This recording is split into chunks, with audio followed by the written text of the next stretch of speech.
Dear, I'm kind of nervous writing this letter, but I had such a great time. It feels so special.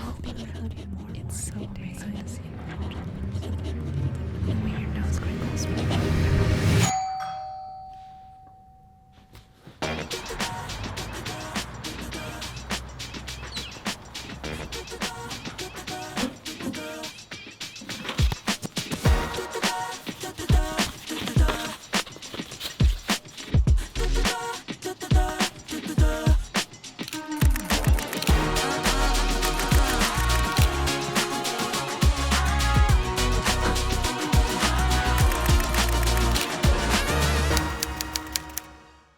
So my love life is kind of in the trenches. I feel like I'm kind of fighting for my life out here. If you follow me on my Instagram spam account, JENerationDIY, you would have heard about my many failed dates. See, even though I'm at the ripe age of 24, I don't have much dating experience. In fact, I've never been in a relationship before because I never dated throughout college or high school, and so it's really hard not to feel like there's something wrong with me sometimes, or that I'm lagging behind my friends who are on their third, fourth, fifth relationships, or like getting married or having kids, which really trips me up because I'm like, are we old enough to do that yet? But maybe it's just me, you know, because I just haven't experienced any of that. I'm like, I don't even know what love feels like. I don't even know if it exists. Question mark, question mark? See, it's a really weird place to be in emotionally because when it comes to relationships, I kind of feel like a teenager, while in other aspects of my life, I am a real adult with real adult responsibilities and I've had to mature. So all this kind of manifests in me not really knowing what I'm looking for, going on a ton of bad dates because I have bad taste. But the one upside is that it makes for some very entertaining stories and some very good lessons learned. So today, I'm going to be retaking myself on some of my past dates, spilling all the tea, telling you the story of what happened, and telling you all the lessons I've learned. So buckle up, because this will be interesting. First up is Microwave Water Boy, all the way in LA.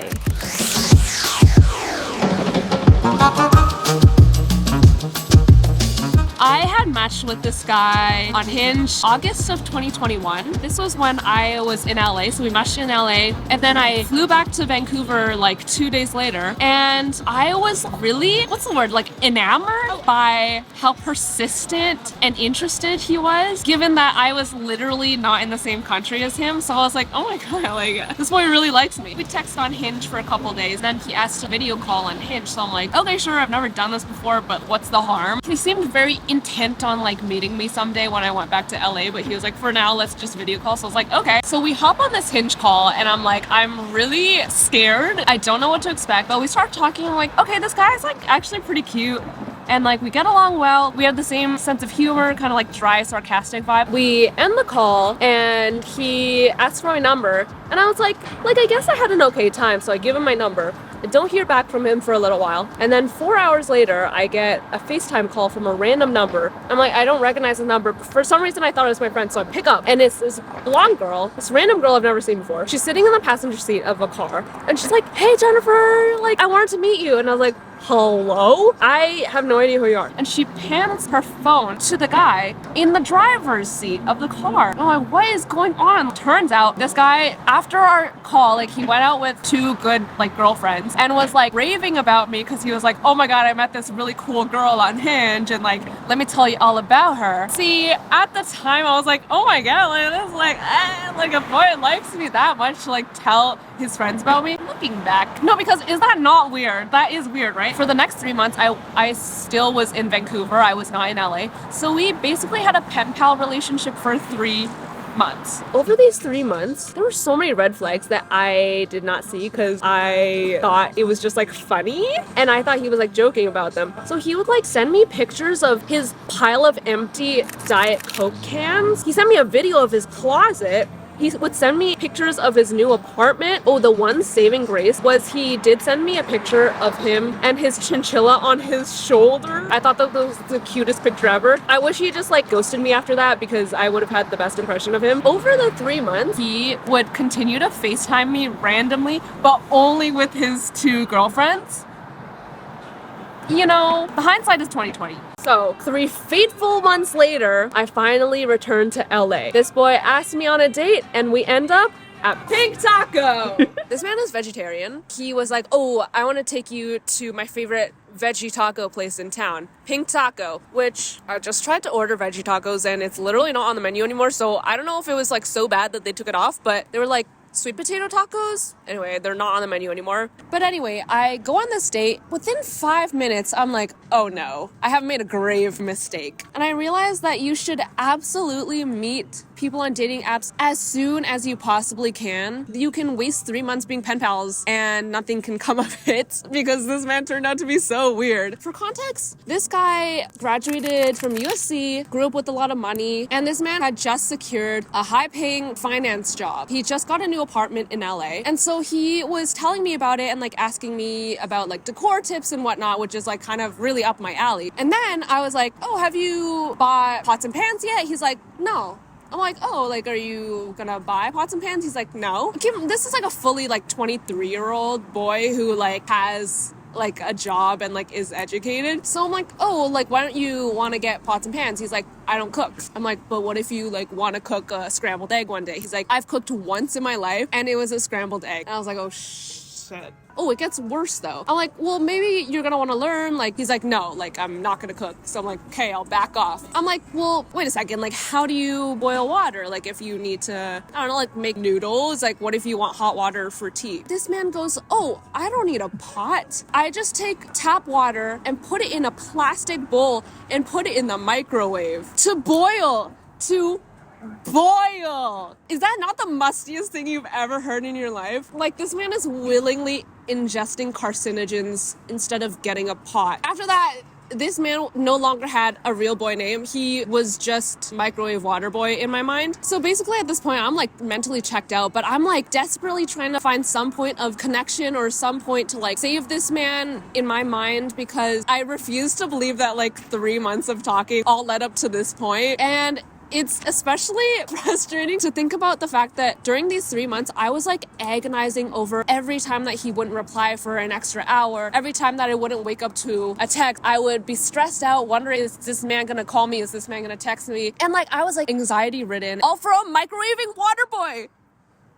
No, like, I refuse to believe it. And the worst part of it, he didn't even pay for my tacos, so I didn't even get a free dinner out of it. Like, what did I get? You know what? I did receive something. I received the lesson. What is interesting is during the process, I learned a lot about myself and like a lot of insecurities that I have about like the validation that I needed from someone texting me back. And I was like, damn, I never realized that this would cause me so much anxiety. As much as I can complain about this guy and like how musty he was, I still had a big part to play in it, in that I willingly put myself in the situation and didn't like walk away when I saw all these red flags. And I think I've learned to increase my standards and walk away from situations that I know are not good for me. Also, at one point, I gave him a little ultimatum. He was one of those like TikTok haters who thought he was like so cool for not having TikTok. And I was like, okay, you need to either get TikTok or get a pan. And the next day after the date, he texted me a link to a TikTok, which means he never got that pan.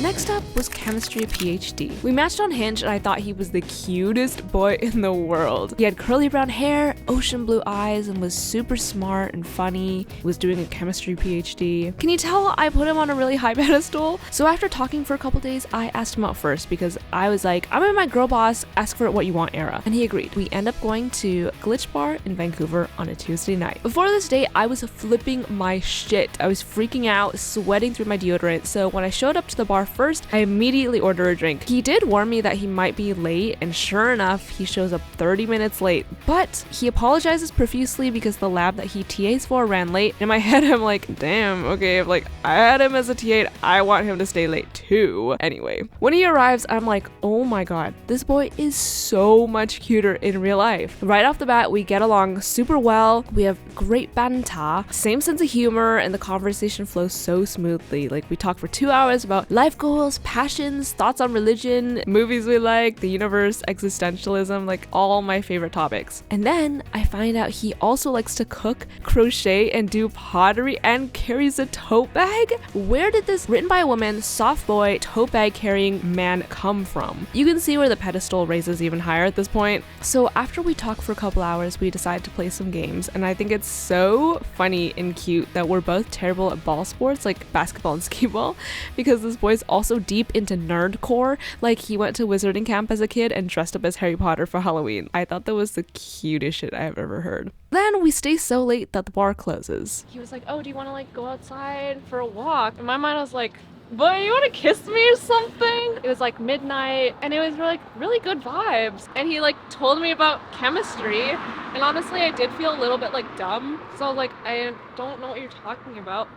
But I was like, I like listening to you talk about chemistry. Part of me, like, because I dropped out of university, I'm always chasing the validation of someone who is in academia or is in some kind of corporate job that I thought I was gonna be in. I feel especially dumb around these kinds of people. I just kept wanting to sound smart, like to prove that, oh, like I am intellectual, like I did go to school. And I don't think he was like expecting me to know PhD level chemistry, but I was just like feeling very inferior about that. I think that I put him on a huge pedestal, but I do think it was like one of the best dates I've been on. But I was like, I'm having a lot of fun just like hanging out with this boy.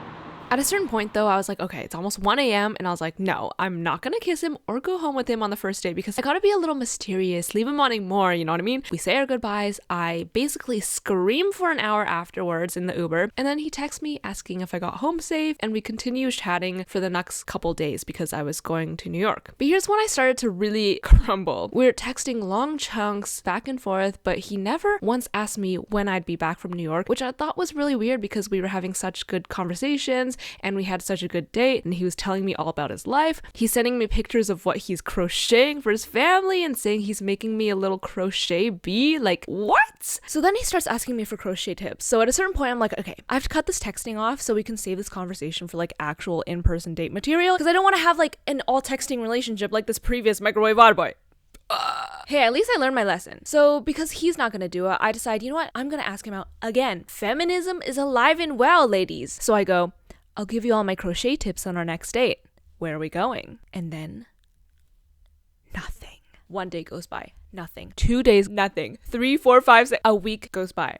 I'm literally going through all the stages of grief, digging myself in and out of trenches for this entire week, like it was my occupation. I was like, fuck, I'm getting ghosted. We already know that I get so anxious when a boy doesn't respond to me for like a couple hours. So the fact that I went a week, like, you know, I was just like going insane. Like, I was feral. Because to me, there is nothing hotter than a man who will not respond to you. So I just spent the whole week being so confused. I was like, did I do something wrong? Does he not actually like me that much? Was I too bold? Was I too upfront? Maybe I shouldn't have asked him out. Like, I was just confused because I thought it was going so well. Like, we were having really good conversations. It's honestly so embarrassing to think about because I was like, damn, am I even a feminist anymore? Like, I'm failing the Bechdel test at every turn. I don't think you understand. Like, this was taking over my life. All I was thinking about was this stupid boy. After a week of being like bedridden from sadness, I recover a little bit and I'm like, fuck it. Like, I really have nothing to lose at this point. So let me just be in my desperate era one more time and message him one more time. I'm like 99% sure that he's ghosted me at this point. So I kind of just want to shoot myself in the foot and like double check that it's really, really dead. I run to all my friends so we can draft up a text that was mature and like definitely not reflective of the feral nature of my mental space for the past week. So I go, hey, haven't heard back in a while. Is everything okay? Then I put my phone away because I'm like, you know what? This is the end of a chapter. You know, I just need to take the hit and move on. No. Because when I tell you, 10 minutes later, I check my phone and I get a text. And it's from this boy. I revived a ghost, is what happened. I revived a ghost from the mother effing grave. This man was dead. This man was a ghost. And I CPR'd him to life. Yeah, I really did that. He said, wait, did you message me since Monday? Because if you did, I never received your text. Honestly, my first instinct was to be like, no, you're lying. Because let's think about it, like modern day, modern technology, this doesn't happen. People receive texts nowadays. Like, it doesn't just get lost in the mail. Although he does have an Android, so maybe that's the obvious culprit here. But suddenly, like, I'm all giddy again. Like, I'm out of the trenches. I'm smiling. I'm happy. Like, it's honestly so embarrassing. Don't even look at me right now. I can't even look at myself. But anyway, I go, no way, you're lying. And then he sends me a screenshot of what it looks like on his end. It's actually kind of funny because on his end, it actually does look like I ghosted him, but it was right after he goes, don't judge me for my bad crocheting skills, and sends a picture of his crochet bee. And so it looks like I ghosted him because his crochet bee was ugly. So anyway, this has me thinking I have a second chance at life, and any of this time is just bonus time. So we text for a little while, but then the same thing happens. Like, he doesn't ask me out. So I'm like, let's try one more time. This is bonus time anyway. So I asked to hang out and he says yes. I'm like, thank God. In my mind, I'm like, maybe he's just gonna ghost me every time I ask him out. So if I ask him out again, he might ghost me and then I'll like follow up a week later. But no, he actually said yes. So I tell him to choose where and when for our next date. So the day rolls around. I'm so excited. We go on our second date, and he chose this pizza and board games restaurant. Then we chat up a storm, catch up. It's really good vibes. I'm all giddy. Then after the restaurant closes, he goes, do you want to get dessert? So we get cheesecake and we sit outside. And then I ask about the crochet bee he's making me, and he's like, oh, it's almost done. Like, I just have to make the wing. So I'm thinking, oh my God, this boy actually does like me. Like, he's making me a crochet bee for real. So after the second date, I'm feeling really excited. He texts me again asking if I got home safe, yada yada yada. We keep talking for the next week, and the same thing starts happening. Like, we text big chunks back and forth. He's telling me intimate details about his life and family, but he never asked to hang out in person. I'm like, what the hell is happening? Like, why is he treating me like his diary? At this point, I really had to ask myself if it was worth it. All throughout this texting, I'm so stressed because I'm like, I can't tell if he actually likes me or not. I don't think I realized at the time, but because I'm such a people pleaser and want everyone to like me, I think I was using him to validate myself. Like, oh, if this super smart, attractive guy likes me, then it must be a reflection of me. I must be worthy. It's a slippery slope to be on because when you don't get that validation, you become so desperate. And I loved the challenge of the chase. It was like winning a prize at the end. But in reality, his lack of interest and effort should be unattractive to me. It shouldn't be something that makes me like him even more. So in the end, it wasn't some dramatic confrontation, no final closure, just a slow fade over text, and that was the answer I needed. And this is when it finally set in that if he wanted to, he would. It doesn't mean that the girl can't make the first move and ask a guy out, but I also realized that if he really liked me, he would be asking me out. He would be wanting to see me, double texting after he thought I ghosted him. I had to come to the hard realization that if you're confused, he doesn't like you. And it's easy to get defensive in the situation and say, oh, he's trash. He doesn't see how awesome I am. He's the problem. But honestly, sometimes it's just not a good fit and not meant to be. Just because he didn't like me, it doesn't mean that there's something wrong with me. It's just not what works for them. And it's not my job to try to mold and fit into what they like. It's my job to find what works for me and what I like. I shouldn't need to try to convince someone that I'm worthy of their time and attention because I need to deep down already value myself that much and let go of the person who doesn't see that. And yeah, it hurts to feel rejected, but sometimes you just gotta take it and move on to something better. By the way, should I hit him up again and ask for my crochet bee? Because I kind of really want it. Mental breakdowns, overthinking.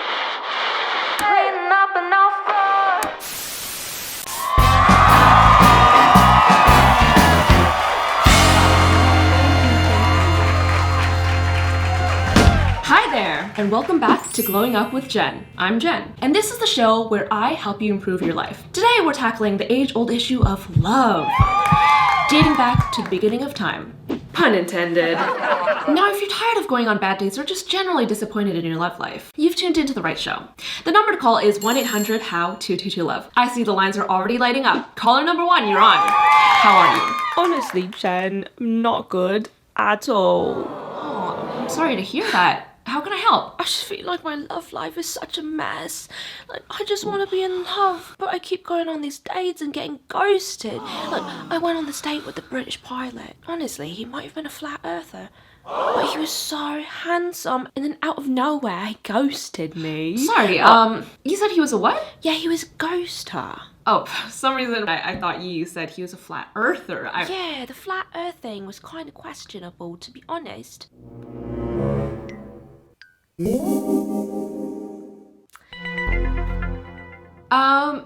know, anyway, my friends always say I have bad taste and I deserve so much better. But then when I do find a nice man who treats me well, I feel like I always mess it up and sabotage a good thing. So now I just want to cry and listen to a sad girl playlist, you know? Ooh, really threw me for a roller coaster of emotions there, but you know what? I totally hear you, and I'm very sorry that you're going through this, but you sound like a wonderful young lady and you deserve a special kind of love. So hang in there. And while you do, I have the perfect new single just for you. Now, this song is perfect for anybody going through a tough time in their love life right now. The song is How to Love by Gen Z. Check it out.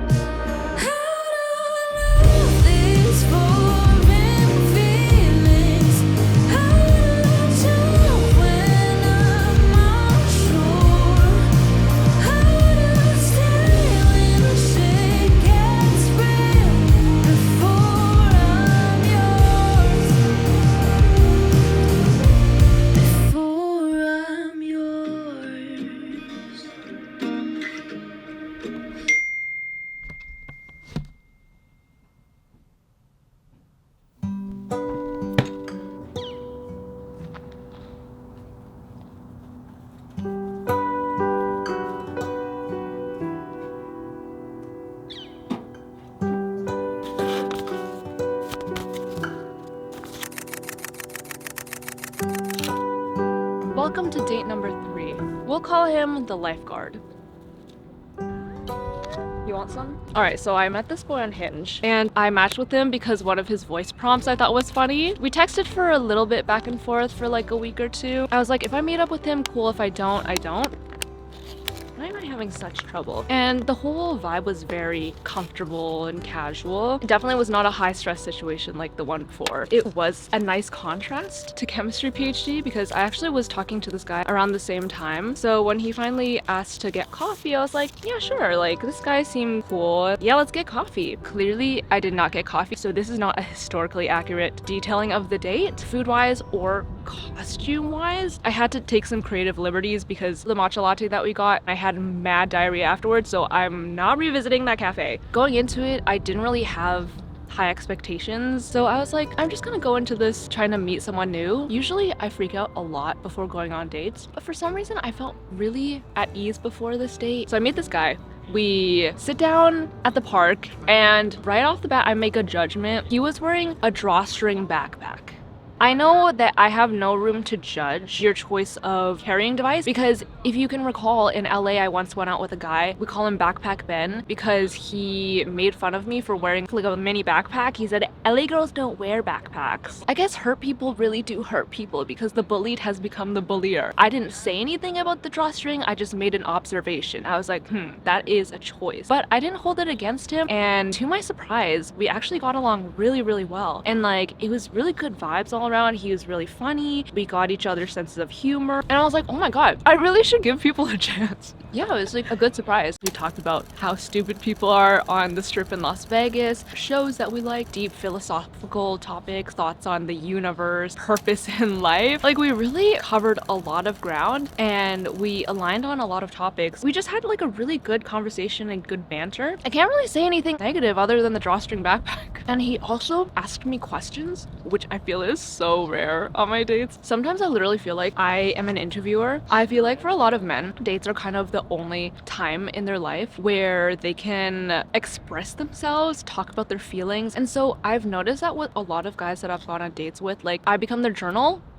I'm like, babes, just get a journal. They're like $2. But to my surprise, this guy actually asked me questions and I was like, I know this is such the bare minimum, but I will take what I can get, okay? So we ended up talking for like 2 hours and it was like good vibes. But I think my biggest pitfall and biggest character flaw is that I have insane nasal issues. As in, like, the second I step outside or like talk for more than 10 minutes, I have to blow my nose so bad. So the fact that I held it in for 2 hours is actually like a miracle. Towards the end, I was like, god damn, like I really need to blow my nose so bad. So I was like, oh, I actually have a work call right now. I gotta go. But in reality, I just had to go to the washroom to blow my nose. So after the first date, I was like, oh my god, this guy's actually pretty cool. And I think I would hang out with him again. But like, I just didn't really feel that spark. I was like, I feel like I might just like him as a friend. So I purposely didn't message him first because I was like, you know what? If he wanted to, he would. I learned my lesson. And sure enough, a couple days later, he messages me asking how things were going, and he asked when I was free to hang out. And I was like, thinking about it, I was like, yeah, I guess I'll hang out with him again. Like, it was good vibes, but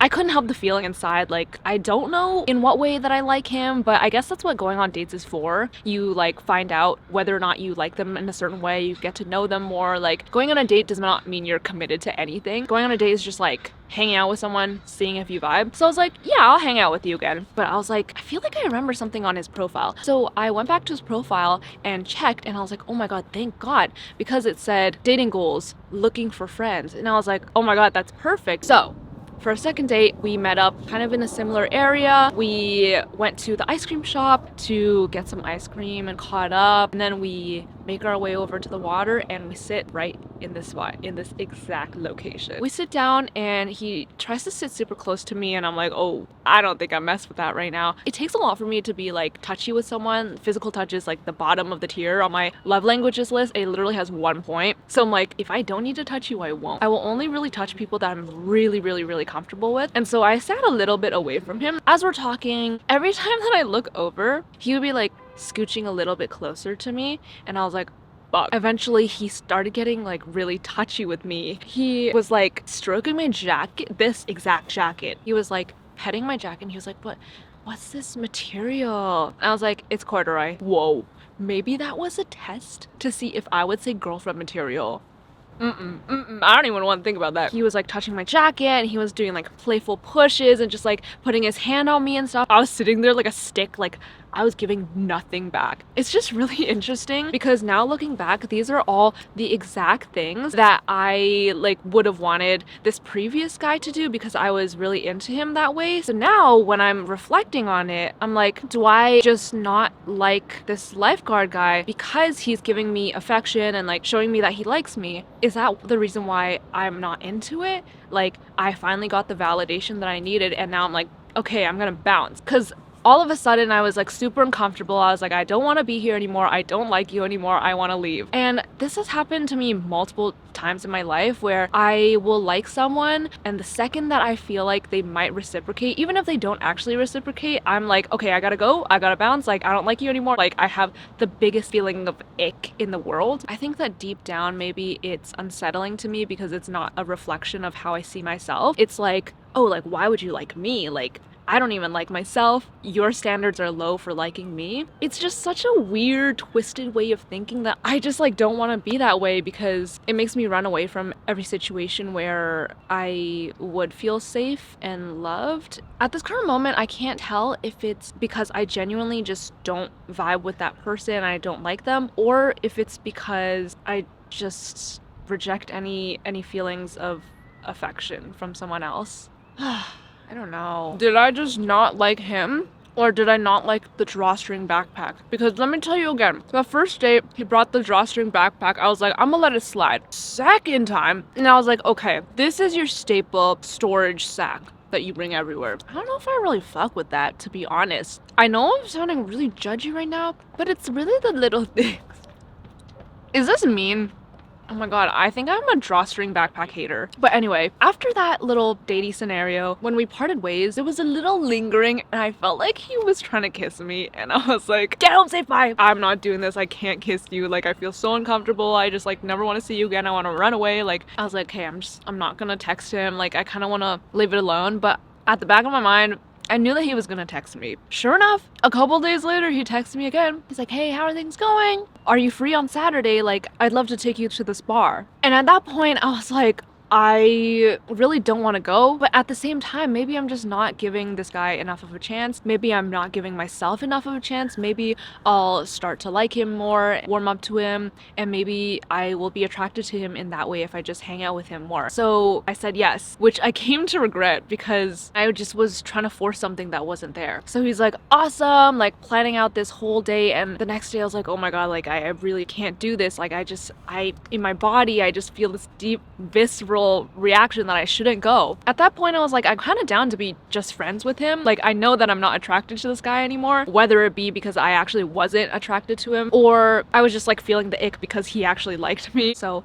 I asked him like, hey, what are you looking for, by the way? Which is also my first time asking a guy that, and it was so scary, like so much scarier than I thought. I think because it was my first time having to actually like communicate, and it was like a big step for me because usually I'm just non-confrontational, but I'm trying to take more control of situations like this because I don't want to be confused and I don't want to lead people on. It's also not fair to the other person. So then he responds with, I'm not really too sure at the moment, just like going with the flow, I'm not looking for too much, but I really enjoy chatting with you, like it's fun, smiley face. I was like, okay, cool, like so we're kind of on the same page. I didn't respond for a couple hours because I was working. A couple hours later, he texts me, actually I thought about this a little bit more and I actually am looking for something long term. And I was like, okay, now we are not on the same page. First of all, love that he backpedaled. He's like, yeah, like I'm super casual and chill. Oh wait, never mind, I'm looking for a wife. And I told him, hey, I like totally get this is what you're looking for, but I kind of just want to be friends. Like, let me know if that's cool, if that changes things. And he was actually really cool about it, but I haven't